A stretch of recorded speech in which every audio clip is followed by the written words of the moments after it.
855 জন হত্যা কৰা এই কংগ্ৰেছ দলক অসমৰ জনজীৱনৰ মূল সুঁতিয়ে কেতিয়াও গ্ৰহণেই কৰা নাছিল।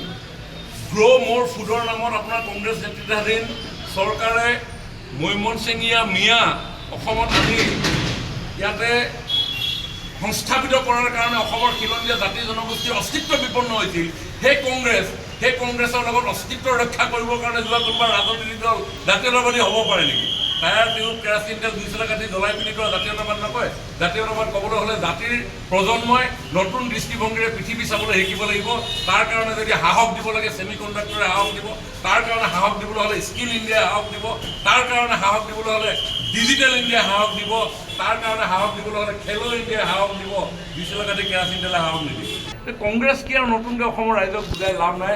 1962 নেহৰুৱে কৈছে my heart goes to the people of Assam Chinese এগ্ৰেশ্যনৰ সময়ত।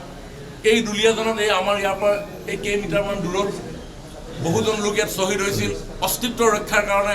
855 জন মানুহক তেওঁলোকে হত্যা কৰিলে এই কংগ্ৰেছ।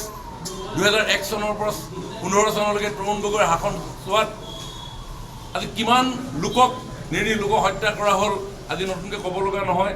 নতুন প্ৰজন্মই নিজৰ কৰ্মসংস্থাপন এটা পাবৰ কাৰণে বিধায়ক মন্ত্ৰী হাতৰ ধনৰ টকা পইচা নাথাকিলে কৰ্মসংস্থাপন নাপায়। কংগ্ৰেছৰ এইবিলাক অলিক সপোন। গতিকে কংগ্ৰেছৰ সপোন কেনেকৈ তেওঁলোকৰ লিগেচি ঘূৰাই আনিব পাৰি, নতুন প্ৰজন্মই হাতত আকৌ টকাৰ টোপোলা লৈ তেওঁলোকৰ ওচৰলৈ চৰকাৰৰ চাকৰি বিচাৰি যাব লাগিব।